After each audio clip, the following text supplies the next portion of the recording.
Questa sì che irraggia. Per onde radio. Sì.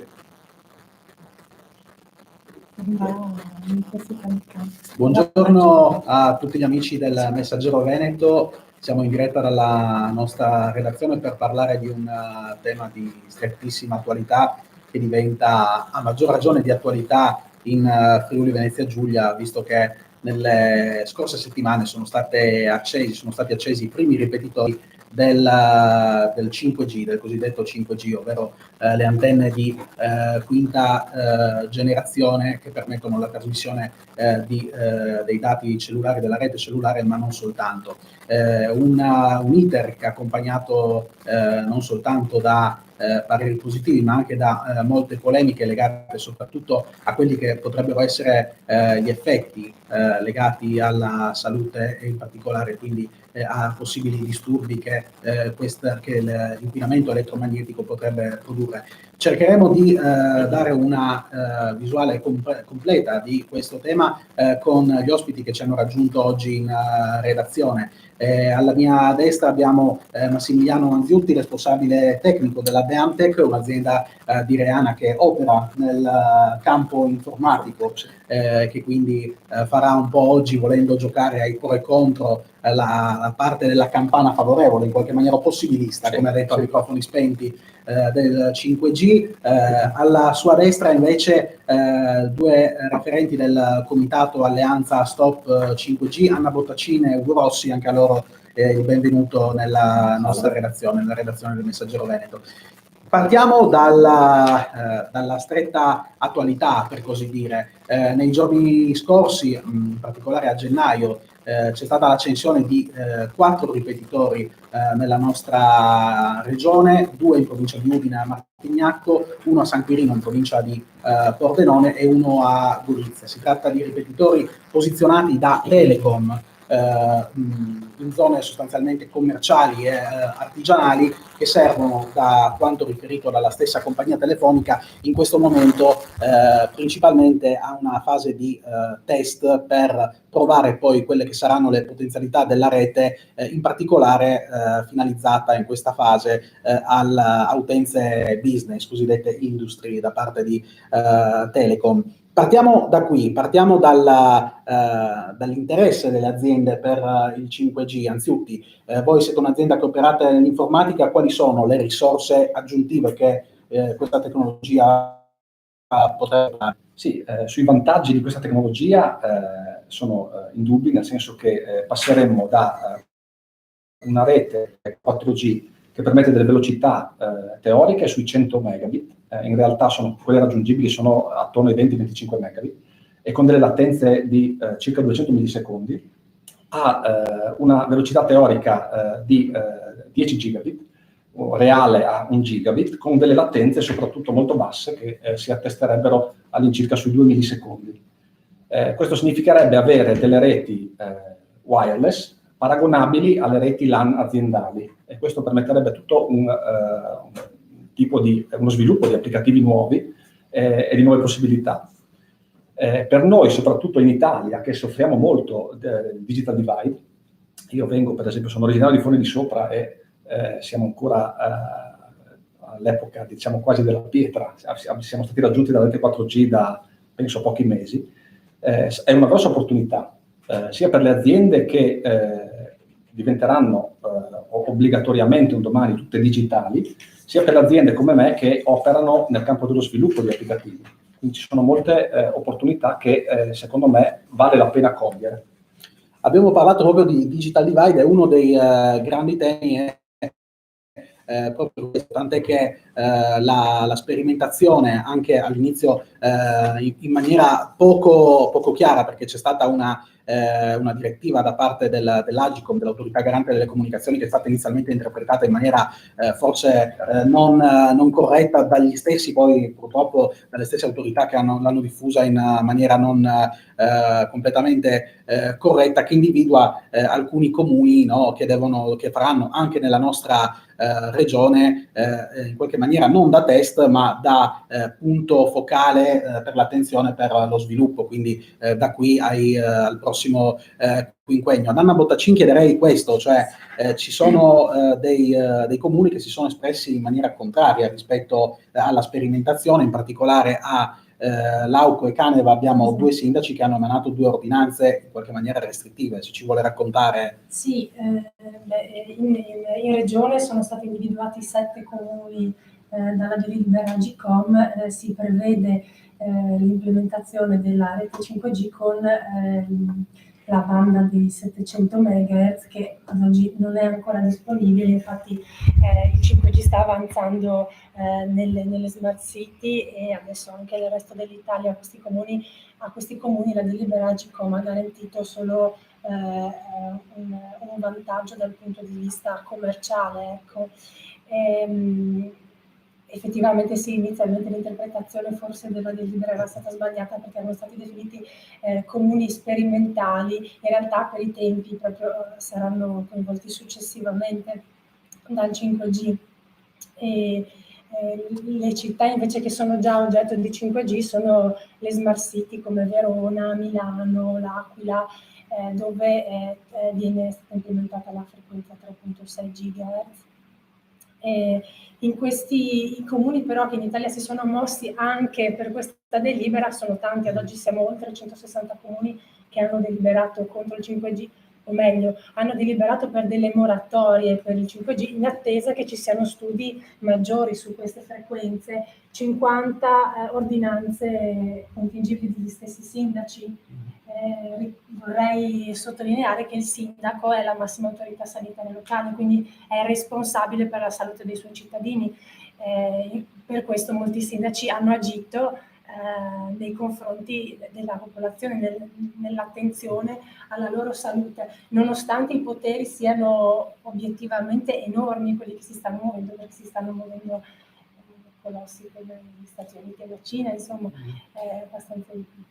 Tornando un po' al nostro Friuli, c'è da dire che ad esempio i comuni stanno cercando anche di mettere in campo delle iniziative per capire un po' la portata di questa situazione, iniziative che possono essere contestate e lo sono anche politicamente, ma a Udine ad esempio il sindaco Pietro Fontanini e il Consiglio Comunale hanno deciso di dare vita a una commissione ad hoc che in questa fase sta lavorando sull'inquinamento elettromagnetico tout court, ma che ha già promesso di occuparsi nei prossimi mesi in maniera specifica sul 5G. A Ugo Rossi chiederei un commento su una parte di questa polemica politica che in qualche maniera vi coinvolge, nel senso che voi avete chiesto di essere ascoltati anche come associazioni, no? Forse in questa fase il Comune ha sentito degli esperti, ma erano delle audizioni svolte secondo le logiche e le regole delle commissioni consigliari, ovvero parlano i commissari e basta, chi viene audito. Certo, sì, non c'è stata la possibilità di un confronto anche sentendo le altre voci, no? Diverse rispetto a quelle ufficiali. L'ARPA comunque ha fatto diciamo, un'analisi tecnica, non so nulla da dire. Invece l'esperto che è arrivato dall'Istituto Superiore della Sanità, sappiamo benissimo che hanno preso una posizione netta, ma che lascia anche molti dubbi, perché non viene detto con chiarezza il 5G è sicuro per la salute, dice che non hanno attualmente dati ufficiali al riguardo, quindi dal nostro punto di vista è proprio questo il punto chiave, cioè se non ci sono dati ufficiali che diano garanzie, allora stiamo facendo una sperimentazione sulla salute. Anzi, approfitto per citare le testuali parole del ricercatore Polichetti alla domanda poi dell'assessore, del consigliere Liano, che è l'unico consigliere in comune che si è preoccupato insomma, per la questione dell'inquinamento elettromagnetico e anche per il 5G.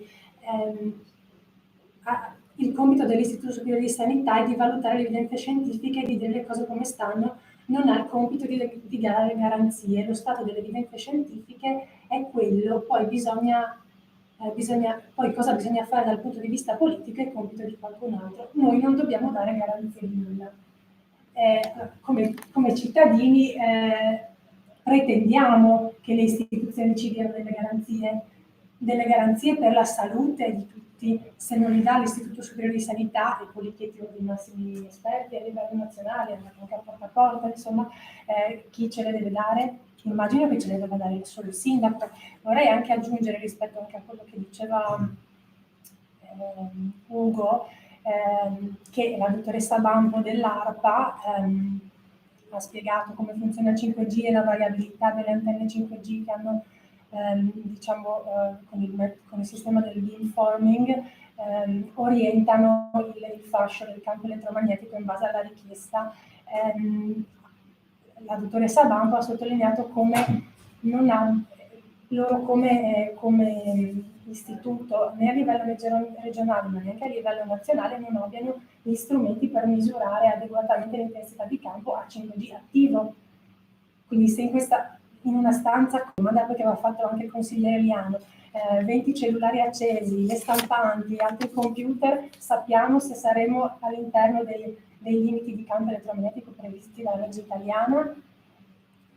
Ecco, è tutto nuovo, queste sono esattamente le parole dell'ARPA, però sono già state autorizzate 4 antenne in regione. Lei ha citato appunto il funzionamento, no, delle nuove antenne, di questi nuovi dispositivi. Magari chiediamo l'ausilio di Anzuti per farci spiegare un pochino nel dettaglio come funziona. No? Si è parlato di microantenne, di maggiori antenne, sì, si è parlato anche del tema ventilato anche dai comitati del disboscamento degli alberi, no? Che darebbero in qualche maniera interferenza rispetto alle antenne. Sì, allora diciamo che appunto il problema grosso è che siamo passati a delle frequenze, a delle onde, le cosiddette onde millimetriche, che sono quelle che vengono utilizzate dal 5G, che si avvicinano molto alle microonde. C'è da dire che dal punto di vista tecnico, sullo spettro elettromagnetico, c'è oggi una sicurezza, cioè è stato diviso in due lo spettro elettromagnetico fra radiazioni ionizzanti e radiazioni non ionizzanti. Oggi sappiamo che le radiazioni ionizzanti sono dannose, si parla quindi di raggi gamma o raggi X, oppure gli stessi raggi UV, cioè dei raggi UV che penetrano in profondità del nostro corpo e interferiscono con il nostro DNA. Le radiazioni non ionizzanti e le onde millimetriche sono queste onde, diciamo, non hanno queste caratteristiche, cioè non c'è la certezza che provochino danni cellulari. Come dicevano giustamente prima loro, non c'è nemmeno la certezza che non ci siano effetti collaterali. Però ci sono l'Istituto Superiore di Sanità e anche l'OMS si è pronunciato dicendo che il 5G è una tecnologia da tenere sotto controllo, ma che non ha ad oggi una pericolosità conclamata. Quindi mi sentirei di dire che è una tecnologia, i benefici sono molto, molto al di là dei rischi che troviamo adesso. Diciamo. Materialmente come è conformato un competitore con 5G rispetto a un'antenna tradizionale? Ecco, l'altro problema grosso appunto delle onde millimetriche è che fanno più difficoltà a penetrare negli edifici, quindi sarà necessario avere molte più antenne rispetto a quelle normali. Dovranno essere messe all'altezza anche diversa rispetto alle antenne a cui siamo abituati adesso. L'altro problema appunto che sollevavano prima i signori sull'intensità delle onde non si ferma solo sulle antenne, ma anche sugli appunto dispositivi cellulari che abbiamo.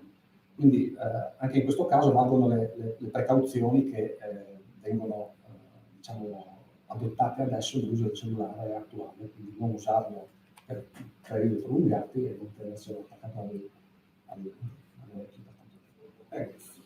È proprio su questo che sul discorso anche dei dispositivi che ci saranno connessi a questo cosiddetto Internet delle cose, perché poi il 5G fa parte del progetto di intelligenza artificiale dell'Internet delle cose. Io qua davanti ho un appello sottoscritto da medici, scienziati, organizzazioni ambientaliste di tutto il mondo, del Global Research. Si parla della densità pianificata del trasmettitore delle frequenze, è impossibile da prevedere. Oltre 1 milione di nuove stazioni base 5G, poi ci sono anche i 20.000 satelliti che vogliono portare a bassa orbita, sono quelli messi in in orbita da SpaceX sono passati anche sul Cellio di poco tempo fa, sono circa una sessantina. Oltre allo spazio avremo 200 miliardi di oggetti trasmittenti, perché in questo Internet delle cose ci saranno lavatrici, qualsiasi apparecchio dentro casa sarà connesso alla rete, e potranno diventare nel giro di poco trilioni di oggetti. Immaginiamo comunque di stare dentro queste, cioè non stiamo più parlando di una singola antenna 5G che magari può avere la sua o meno influenza sulla salute umana, ma stiamo parlando di miliardi di oggetti interconnessi e di miliardi di frequenze, che poi non è proprio vero che a livello mondiale l'OMS non dice che ci siano danni per la salute. Nel 2015 215 scienziati di 41 paesi diversi comunicano il loro allarme alle Nazioni Unite, ONU e all'Organizzazione Mondiale della Sanità. Hanno affermato che numerose pubblicazioni scientifiche recenti hanno dimostrato che i campi elettromagnetici colpiscono gli organismi viventi a livelli ben al di sotto delle maggiori parti delle medie internazionali e nazionali.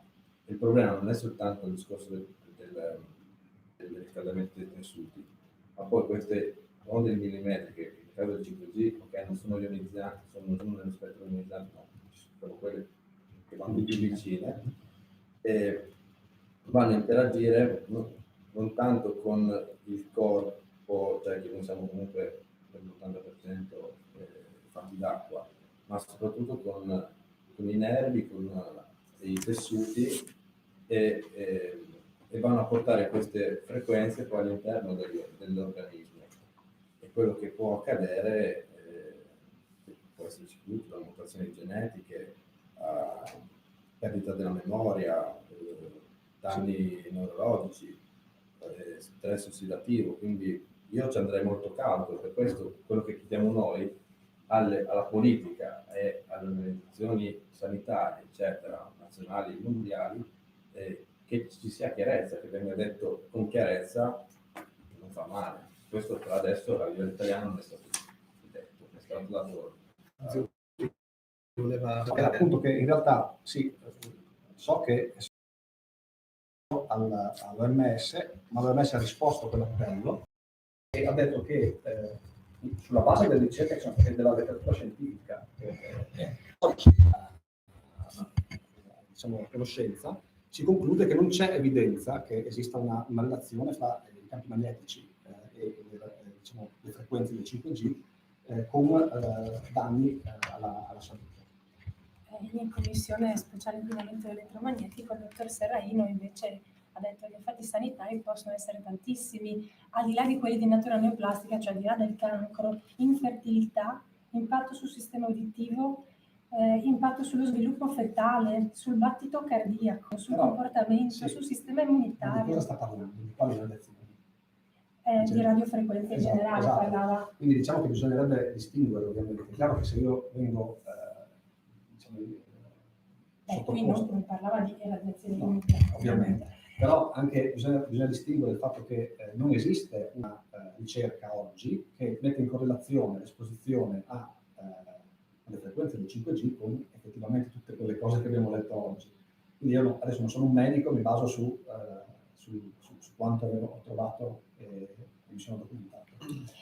C'è una raccolta che si chiama Rapporto Bio Initiative del 2015 che raccoglie praticamente tutti gli studi che sono stati fatti al mondo sulle radiofrequenze, gli effetti sull'uomo, la gran parte di questi propende per il danno biologico. Ecco, su questo non sono d'accordo, so che io ho letti, ho capito quello che ho capito e ho letto l'interpretazione di queste ricerche, l'interpretazione che ne ha data per esempio un'associazione consumatori che altro consumo, che ha letto le ricerche e ha visto che non c'è appunto chiarezza, cioè non c'è scritto che fa male, i risultati sono contrastanti. Ad esempio si potrebbe dedurre da alcune di quelle ricerche che gli organismi che sono sottoposti a quelle radiazioni vivono di più rispetto alla media, perché in alcuni tipi di topi sottoposti alla radiazione elettromagnetica non ammalati, mediamente hanno vissuto di più rispetto alla media.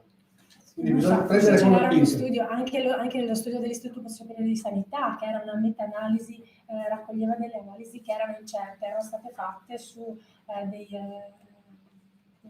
dei report fatti compilare delle persone su un tempo limitato, e quindi lì c'era un bias, c'era un problema di base proprio sullo studio. Non so di che studio sta parlando, però per esempio l'Agenzia Nazionale per la Sicurezza Sanitaria francese, l'ANSES, qualcosa un po' come il nostro Istituto Superiore di Sanità, dice questo in un rapporto di ottobre 2019, non sto parlando di cose. Per quanto riguarda la banda dei 3.5 GHz, l'analisi della selezione di queste pubblicazioni ha evidenziato una carenza significativa o addirittura l'assenza di dati relativi ai potenziali effetti biologici sulla salute.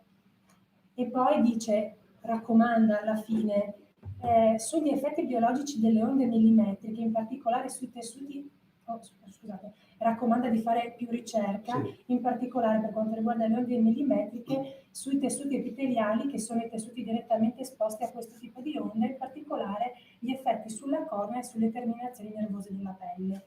Facciamoli questi studi. L'Istituto Ramazzini ha dato, che è l'istituto che poi ha fatto uno studio su oltre 2000 topi, dalla gestazione alla morte spontanea, e ha rilevato un'incidenza statisticamente significativa di cancro. Ti dico cosa Sì, poi volevo finire. Ha dato la disponibilità comunque a fare un approfondimento degli studi sul 5G, perché questi studi sono stati fatti sul 2G e 3G.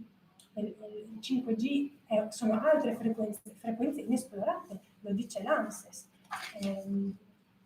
Frequenze che non piacciono neanche in Svizzera, perché in Svizzera parlano proprio del problema del beamforming e del fatto che l'intensità di campo è decisamente molto variabile. L'Ufficio Federale per l'Ambiente si è un po' preoccupato. Allora, l'Istituto Ramazzini, alto consumo, quindi dice, guarda, c'è un elemento contraddittorio in questi test, perché per esempio ad alcune cavie non irraggiate sono venuti tanti tumori quanto a quelle irraggiate alla massima frequenza. Quindi tu dici, ma caspita, allora non è un dato statisticamente significativo. E la stessa cosa dicono sul totale dei tumori cardiaci osservati in generale, sia nei rati maschi che nelle femmine. Non ci sono differenze significative rispetto al gruppo di controllo non irraggiato. Quindi tutto fa pensare a risultati casuali, difficilmente imputabili a un reale effetto cancerogeno delle onde elettromagnetiche. Diciamo che il dato di fatto che non finale, c'è, che purtroppo non c'è una... È difficile trovare una risposta univoca, no? Rispetto a... Ok, però i cittadini hanno il diritto, assolutamente, stabilito anche dai trattati europei, il principio di precauzione deve essere rispettato. È vero. Stiamo sperimentando sui cittadini? No. Sì, e questa è la domanda. La Convenzione delle Nazioni Unite sui diritti del fanciullo, il codice di Norimberga. Cioè, però diciamo che ad oggi non ci sono evidenze e sono stati fatti dei test, però non siamo riusciti a dire che fa male. Quindi ad oggi la garanzia è che dai test effettuati sembra che non facciano male. Qua si parla, comunque l'appello fatto dall'OMS dai scienziati, si parla di 10.000 studi in tutto il mondo, quindi diciamo non ci sono posizioni dalle organizzazioni ufficiali né a favore né contro, sono un po' in balia. Io parto proprio da questo, cioè noi stiamo buttando comunque a capofitto in questo futuro senza una vera reale analisi costi e benefici. Allora adesso spostiamo un attimo il focus sui benefici. Ci stanno un po' imponendo dall'alto questa agenda digitale che nessun politico poi in campagna elettorale ha preso i voti. Magari fanno discorsi e dopo ce lo propinano in una seconda fase. C'è il rischio di fare come con l'amianto, che era il materiale del futuro, e poi si è trasformato in cancro. Inoltre, poi noi abbiamo comunque dentro una ionosfera dove ci sono gli animali, ci sono dei ritmi biologici, la frequenza Schumann, eccetera, che verrà comunque alterata da questa enorme quantità di onde che verranno irradiate. Non è che siamo contro il progresso. Diciamo ci sono anche altre soluzioni. Per arrivare in montagna possiamo puntare sulla fibra ottica, possiamo tornare a cambiare i nostri stili di vita, al posto di utilizzare il wireless, cerchiamo di utilizzare in casa magari la connessione via cavo. Però occorre mettersi un attimo a tavolino in maniera seria e capire in che direzione vogliamo andare. Anche l'internet delle cose significa miliardi di dispositivi, ma questi miliardi di dispositivi significa e anche estrarre miliardi di risorse in tutto il mondo, e sappiamo cosa c'è dietro le miniere di cobalto e coltan in Africa, bambini che muoiono, o il litio cosa sta facendo in Bolivia, in Afghanistan, cioè una distruzione a pari dello shale oil e del Grazie gas di Rossi. scisto. Io proverei un attimo lentamente a uscire dal tema che comunque abbiamo diciamo così esaurito in maniera, non esaurito no, perché non è esaurito neppure dalla comunità scientifica, figurarci da una platea per quanto qualificata anche ristretta e locale. Però proverei un attimo ad allontanarmi dal tema della salute con un ultimo riferimento che chiederei alla dottoressa Bottacin, perché un altro tema, al di là delle patologie diciamo così gravi, abbiamo parlato di forme tumorali e tutto, ci sono anche dei disturbi legati, no, all'elettromagnetismo, senza voler andare nello specifico del 5G, ma se brevemente ci racconta, perché voi nell'alleanza Stop 5G collaborate anche con gli elettrosensibili, no? Chi sono gli elettrosensibili? Raccontiamo magari anche questa realtà che ha numerose persone coinvolte anche in Friuli Venezia Giulia. Gli elettrosensibili sono persone che riescono a sentire i campi elettromagnetici sul loro corpo con dei problemi, svariati disturbi che possono essere disturbi mal di testa, difficoltà a digerire, difficoltà a dormire, dolori anche alle mani, insomma diversi tipi di disturbi. È un disturbo che si stima colpisca il 3% della popolazione, non è riconosciuto dallo Stato italiano, è riconosciuto solo dalla Svezia come patologia. È una patologia diciamo del progresso, che va anche di pari passo con la sensibilità chimica multipla, un'altra patologia del progresso che è data dall'inquinamento. Infatti molte persone che soffrono di elettrosensibilità sono anche chemiosensibili. Qui in regione abbiamo una persona gravemente elettrosensibile che è chiusa in casa da 10 anni, e lei sente il cellulare a 20 metri di distanza. Ci sono persone meno sensibili ma che non possono sopportare il wireless, e quindi quando avremo il 5G con il wireless a cielo aperto, queste persone dove andranno a vivere? Creeremo delle riserve per loro? E se poi i nostri figli diventano elettrosensibili e non possono più andare a scuola, come succede ad alcuni si suicidano addirittura perché non ce la fanno. Cioè stiamo sottoponendo tutta la popolazione, non è come l'amianto, erano sottoposti gli operai, poverini, e magari le mogli che respiravano le polveri, ma qui saremmo tutti sottoposti, donne incinte, anziani, persone con altre patologie e anche bambini. Lo stesso Serraino dice: non sappiamo cosa succede ai bambini, non sappiamo quali sono gli effetti sui bambini di 10, 12, 8 anni, non sappiamo gli effetti. Aspettiamo, facciamo prima gli studi, possiamo farli sugli animali. Mi dispiace per gli animali, però prima di sperimentare sugli uomini preferirei che si sperimentasse in maniera seria sugli animali, sulle cellule. Ci sono degli studi fatti anche sulle cellule. Gli animalisti potrebbero avere qualcosa da ridire, ma insomma... Sì, diciamo che poi adesso questo è tutto lato negativo, ovviamente c'è un lato positivo, quello l'ha messo sulla bilancia. Volevo arrivare, magari Esatto, abbiamo chiamato soprattutto per raccontarci un po' le applicazioni pratiche, perché effettivamente... Al netto di questo, ammesso che veramente non succeda nulla, no? Facciamo questo sforzo... Ed è sicura, l'ipotesi che è stata fatta prima è corretta, nel senso che ci saranno, anzi, è peggio di così, meglio di così, nel senso che domani ogni cosa elettrica sarà connessa a internet, che sia 5G o no, questo è quello che succederà. Quindi la nostra vera opzione è quella di creare dei software sicuri che riescono a gestire tutto questo.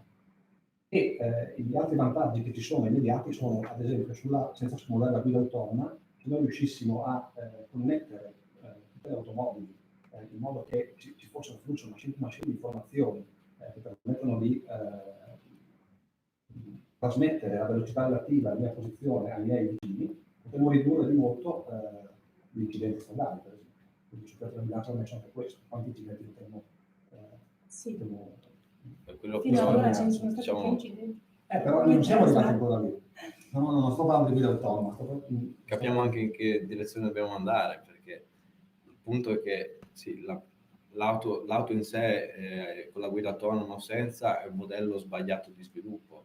No, non parlavo di guida autonoma, io parlavo semplicemente di sicurezza in più, aggiuntiva, senza guida autonoma. Io semplicemente sto dicendo che ti avvisa se la macchina davanti a te sta frenando e frena da sola, però stai guidando in più. Ci sono dispositivi, ovviamente, io mi fido di quello che sono io come essere umano, e quindi allora ti dico, questi il tempo di dispositivi reazione è 200 millisecondi. Sì, ho capito. Il tempo di reazione del 5G è 1 millisecondo. Quindi molto probabilmente reagisce molto prima di un essere umano. Ho capito, ma non è che dobbiamo smettere nemmeno di essere viventi, no, su questo non c'è dubbio. E delegare tutto alle macchine, perché allora arriveremo No, assolutamente. Io non sto dicendo che diventiamo schiavi delle macchine, anzi l'unico modo per non essere schiavi è usarle le macchine. Sì. Poi ci potrebbe essere anche la possibilità della telemedicina. L'Italia... ma con la tecnologia che abbiamo già adesso, senza andare nel 5G né delle cose, comunque abbiamo già un grandissimo potenziale inutilizzato, diciamocelo completamente, quindi sì, ma anche attualmente comunque... Cosa cambierebbe? Diciamo che adesso abbiamo delle reti 4G che hanno delle frequenze che stanno invadendo, anzi con delle potenze superiori addirittura a quelle che vengono sui 5G. Quindi in sostanza sarebbe transitare da una rete che c'è già a un'altra rete che avrà delle frequenze diverse effettivamente e con una potenza magari anche un po' più bassa. Più bassa, però più bassa, ma ci saranno più ripetitori. Questo è uno studio del Dipartimento della Digitalizzazione del Regno Unito, uno studio autorevole, e siccome tutto ciò che è oltre i 4 metri, quindi alberi, palazzi, eccetera, sono un ostacolo, gli alberi soprattutto perché contenendo acqua fanno da sono al pari di uno schermo, dovrà esserci una densità di ripetitori molto più elevata rispetto al 3G e al 4G, quindi siamo molto più esposti. Per quanto riguarda la sicurezza dell'auto, già attualmente sono sistemi di sicurezza che non dipendono dal 5G, la macchina c'è un sensore a impulsi, può mandarlo avanti, manda l'impulso, torna indietro e sa se c'è la distanza di sicurezza o meno. Sì, poi ovviamente è proprio un'evoluzione, un salto di qualità in questo caso. Certo. Però vediamo in che direzione vogliamo andare, se il modello è l'auto elettrico, l'auto privata o magari il trasporto pubblico, potenziamo il trasporto su rotaia, su bus, eccetera. Quindi togliamo magari più auto dalle strade. Ho difficoltà anche io a difendere il motore a scoppio, ho difficoltà anche io a difendere, effettivamente. Questo, ecco, quello magari anche quello potrebbe essere un punto di interesse. Su questo bisognerebbe concentrarsi, cercare di... Altre applicazioni del 5G invece, di quale potrebbero essere? C'è sicuramente la parte di digitalizzazione dell'industria, quindi l'industria 4.0, e soprattutto nel nostro territorio, che ha una forte vocazione manifatturiera, potrebbe essere potrebbe dare un grosso impulso allo sviluppo scusate. Poi ovviamente nella parte di gestione dell'intrattenimento, quindi nella diffusione di contenuti, oppure come dicevo prima nella telemedicina. Con questo tipo di reti potremmo arrivare effettivamente alla diagnosi remota o al controllo remoto delle malattie. Come dicevo prima, con l'invecchiamento della popolazione questo tipo di tecnologie saranno sempre più utili, fino ad arrivare a trasformare le nostre case in laboratori remoti, quindi potrei arrivare in ospedale già con la diagnosi fatta da remoto. Prima abbiamo fatto riferimento anche al digital divide, come, in che maniera, se il 5G migliorerà questa situazione nelle aree... Allora io adesso appunto noi abbiamo iniziato 20 anni fa, io ho iniziato a lavorare a Colloredo e i problemi più grossi che abbiamo avuto erano proprio quelli della connessione internet, sembra incredibile ma è così. L'ufficio che abbiamo scelto adesso l'abbiamo scelto vedendo se c'era la copertura in fibra, per la fibra. E il problema che ho avuto io con l'azienda ce l'hanno più o meno tutti quelli che vivono in zone non coperte. E ci si cerca di arrangiare, quindi con ponti radio, per esempio, oppure con il cellulare. Avere appunto una tecnologia di questo tipo pervasiva, scusate se magari diffusa su tutto il territorio, permetterebbe a tutte le aziende di essere connesse e di in sostanza annullare i confini fisici dell'azienda, connettendosi ai dispositivi in modo veloce e anche al di fuori della propria rete locale. Notizia di questi giorni è che dovrebbero arrivare a breve anche i cellulari 5G, cioè ci siamo. Esattamente. C'è lo sbarco anche di questa Vorrei dire che comunque la Regione ha fatto un grosso investimento sulla fibra, sulla banda ultralarga. Sì. Questa potrebbe essere sufficiente, invece in realtà è stato fatto un grosso come ritardo, finalità, cioè, insomma è propedeutica al 5G, sì, perché certo. poi la fibra passa sotto il palo, si attacca al palo, e quindi abbiamo il wireless per tutti, ubiquitario, giorno e notte. Ecco, questo è il grosso problema, è che non si può scegliere. L'assessore Barillari ha detto sì, ci sono altri fattori cancerogeni, probabilmente cancerogeni o sicuri cancerogeni, ha parlato del fumo, ha parlato dell'alcol, ha parlato della carne lavorata, ma io posso scegliere come mangiare, posso scegliere se fumare o meno, posso fare delle scelte. Con il 5G non si potrà scegliere. Mi aggancio a quello che dice lei, che ha detto in precedenza anche Rossi. Forse sul 5G diffuso, sul wireless diffuso H24 pubblico ci si potrebbe ragionare su, no? Perché oggi i medici dicono quantomeno spegnete il cellulare, staccate il wifi, banalizzo molto, perdonatemi, ma staccate il wifi, staccate il cellulare quando andate a dormire, magari si potrebbe arrivare a un accordo sì, sempre la stessa ARPA, su internet sono i video che ha realizzato per quanto riguarda l'educazione dei genitori che hanno dei figli sotto i 14 anni. Questi video invitano i genitori, ad esempio, a proprio dispositivo e guardarlo, sono legati cose, saremo tutti immersi in un campo, nessuno potrà scappare perché avremo anche satelliti che butteranno giù onde. I bambini, cioè anche gli studi precedenti sono stati fatti su un pupazzo di 100 kg da un'università americana, ma non sono stati fatti studi veri su effetti sui bambini, e nonostante questo comunque l'ARPA, che è un ente di riferimento a livello regionale e nazionale, dà delle linee guida. Dentro delle cose, dentro il 5G si può staccare anche il wifi dal tuo iPhone, dal tuo smartphone, che chiuderti il wifi di casa, ma comunque sarai immerso dentro un campo in cui non ci siamo soltanto noi, ci sono anche degli esseri viventi, insetti, ricordiamoci i danni anche agli insetti. Quando spariranno le api, diceva anche Einstein, rimarrà molto poco tempo all'uomo. Quello è il glifosato. In realtà ci sono degli studi anche a intensità molto più bassa di quella prevista dalla nostra normativa, quella 1 volt/metro, su determinate frequenze è stato visto che le api cambiano il comportamento e non ritornano ad alveare, quindi muoiono. Diciamo, abbiamo visto, si legge insomma, sui giornali una grossa riduzione delle api. Questi sono i problemi. Anche l'ambiente ha fatto uno studio riguardo. E torniamo all'attività del comitato Bottacin, ci racconta un attimino come siete organizzati e quali sono le iniziative che intendete mettere in campo. Sì, per ora ci stiamo muovendo comunque qui in città e un pochino anche nei comuni della provincia. Abbiamo seguito attentamente ovviamente la commissione dell'assessore Barillari e ancora poi prima inciso, scusi Bottacin, solo per segnalare che sì.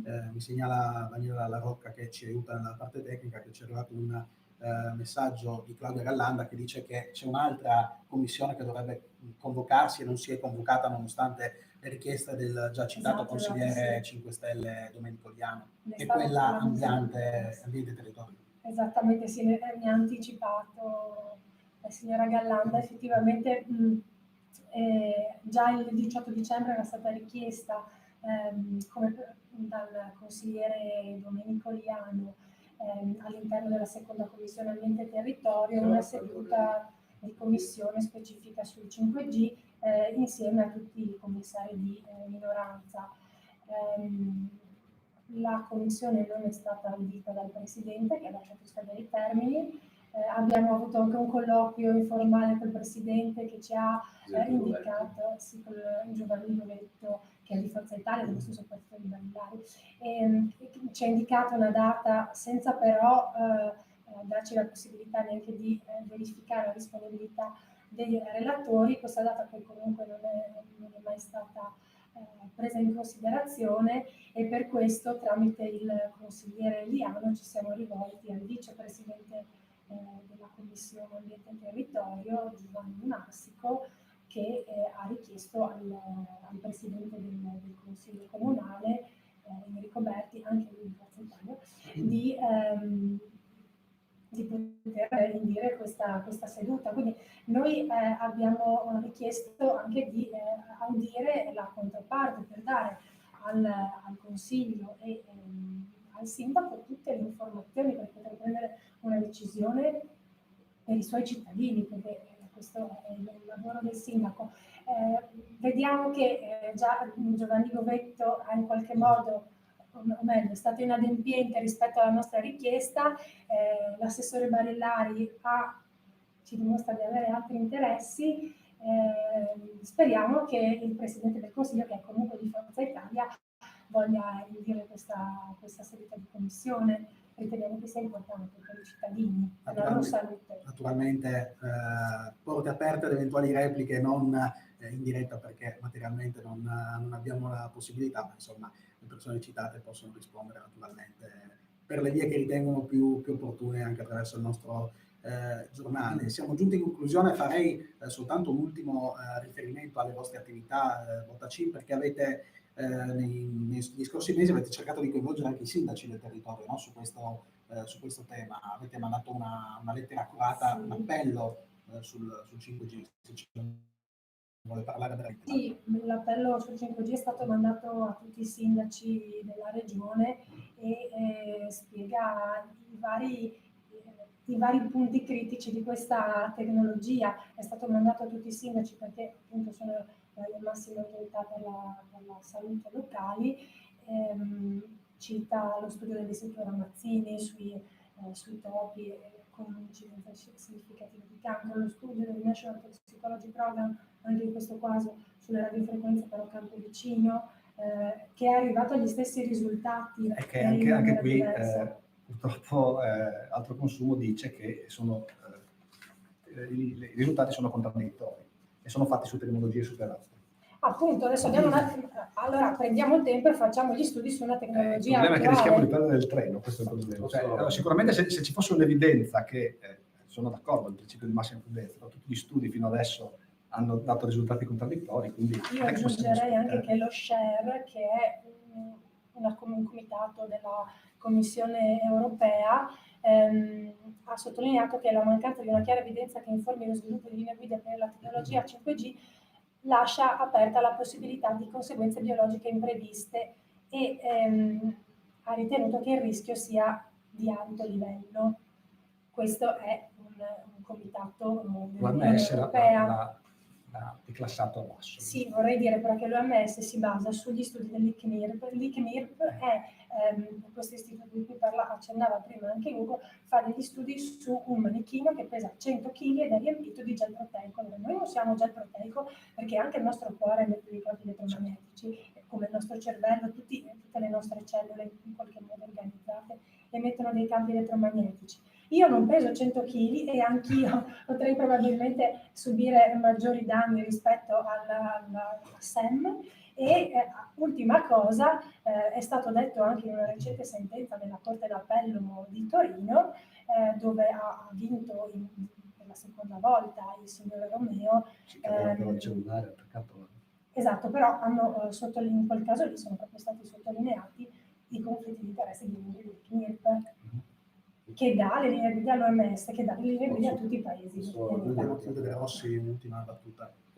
No, un'altra cosa importante, che oltre ad agire sulla questione politica, cerchiamo di parlare anche delle questioni politiche. L'attuale piano antenne dovrà essere aggiornato perché è già saturo, quindi prima passerà per la Commissione Ambiente e Territorio. Perché sono pervenute 82 richieste di nuove installazioni 3G, 4G più le 3 della Iliad 5G. Ovviamente l'attuale piano antenne, che è già saturo, non possono essere fatte tutte le installazioni, quindi saranno discussioni in Commissione Ambiente e Territorio e poi dovrà passare la decisione del Consiglio Comunale.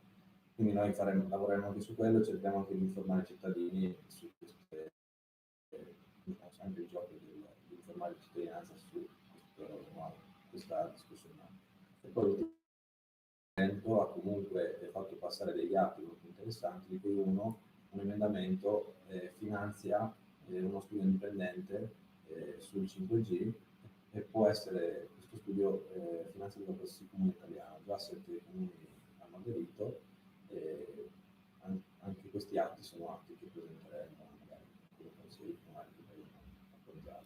Benissimo, naturalmente noi seguiremo l'evolversi della vicenda, perché chiaramente è un tema che interessa tutta la popolazione e anche evidentemente il nostro Friuli Venezia Giulia. Noi siamo giunti in chiusura, ringrazio per la disponibilità i nostri ospiti che ci hanno raggiunto in redazione.